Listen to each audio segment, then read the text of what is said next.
in this video, I'm going to go through some of my favorite presets, and I'm actually going to give them to you so that you can download them and use them and see what I've changed and see the effect that has on your own images, and hopefully not only get to use them but also can start to create your own presets.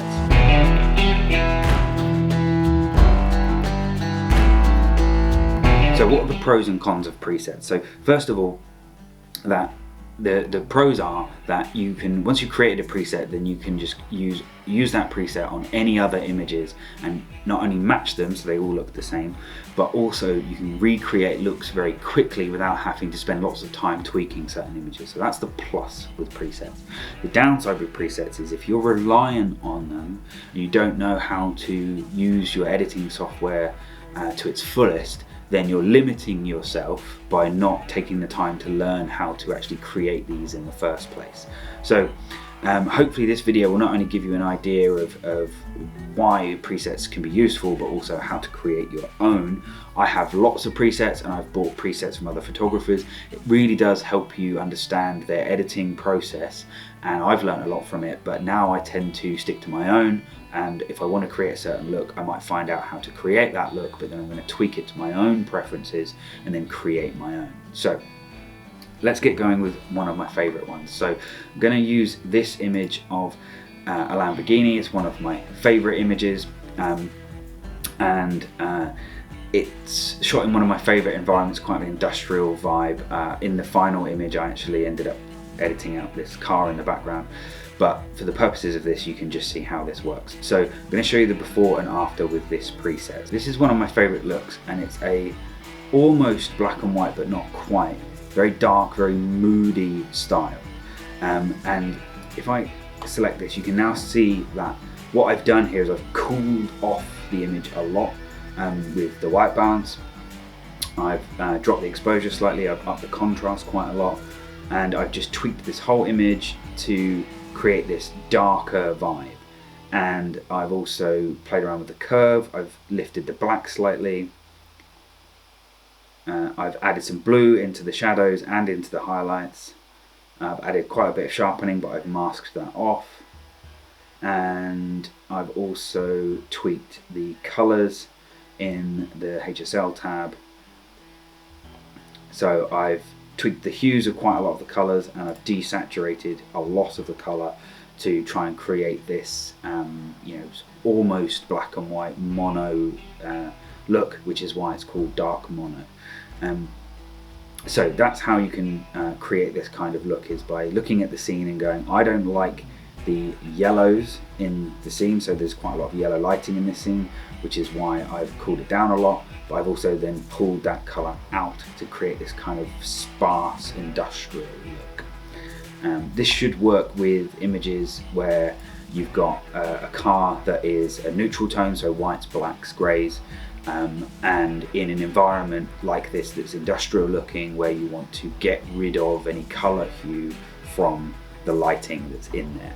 And this is another good point actually, that presets are quite often dependent on the lighting, the time of day, the color of the lights that's in the images, how you've shot them, the color of the car, the environment that it's in, everything. So just because a preset works well in one set of images doesn't mean that you'll be able to just use that for all images. It means that it worked well in that scenario. So I quite often will create presets based around the lighting conditions and the color of the car, knowing that I can then go back and use that in the future if I'm ever in a similar scenario.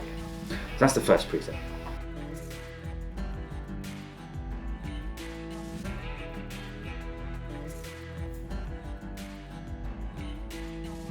The second preset is a night shot of this wicked bagged Audi RS5, and there's already some cool colors in this vibe, but I wanted to create a much more punchy look, so I created a night preset for this one, and I wanted to pull out the teals in this one, so I called it Teal Nuts.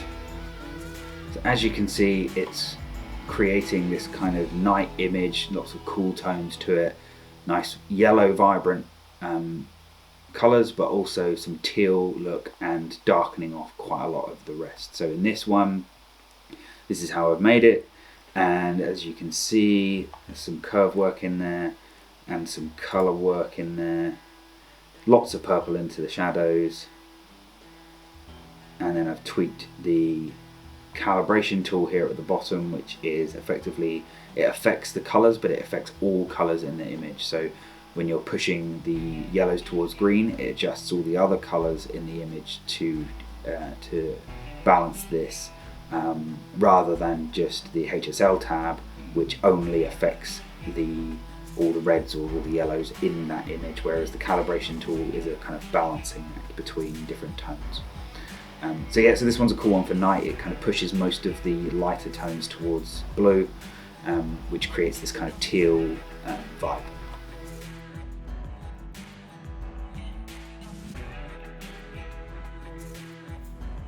And then finally, I've got one of my favorite presets, which is an autumnal look, or a fall look if you're in the States. So we're looking for warm colors, oranges, yellows, and reds. I'm going to pull those out of the image and shift other tones towards those colors to try and create a much more autumny looking photo. Now this was taken in very early autumn, so there is some color in the trees, but it's nowhere near as autumny as I wanted it to look. And also it was shot on quite a drab, overcast day, so the light's a bit flat, so I wanted to punch that up as well. So as you can see, just by selecting this, we've pulled out all the oranges and the yellows, and the purple tones of the car aren't being affected. I think in the final image I did some light correction on this to brighten up this front end of the car. But as you can see, a lot of the work here has been done in the HSL tab. So I've pushed the reds towards orange, I've pushed the yellows towards orange, I've pushed the yellows all the way to orange, and I've changed the saturation a lot. So I've actually desaturated the oranges and put more saturation into yellow, desaturated the greens and pushed the greens towards teal to try and suck those out.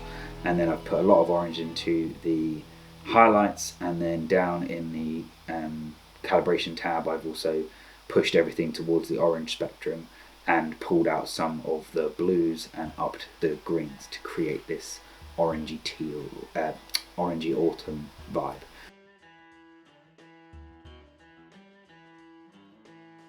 So that's 3 quick presets to get 3 very different looks just by tweaking the Lightroom preset. Now I'm going to make those available in a download. If you want to download them and try them, then go on when you use them, and if you like them, then go onto Instagram, post them and tag me in so I can see the images. Why not try and show us a before and after as well? And if you want to see more videos on presets or different styles, then let me know in the comments and I'll see if I can recreate those styles and show you how you can create those presets for yourself. One last thing is, if you're editing an image and you want to create a preset from an edit that you've managed to achieve, to create one, all you need to do is go up to this preset tab here, click the little plus icon, create preset. It will, and you can select what elements of the edit that you've done, which is just the tabs over here on the right, and then you can call it whatever you want, so test. And then you can come back to this anytime and you can save it and send it to other people, or you can use it within Photoshop and so on. So that's it. If you've got something from this video, then do drop me a like, it really helps. And if you want to see more videos on automotive photography, then check out my channel. And if you've got any questions or suggestions, then do pop them in the comments. Otherwise, I'll see you in the next video.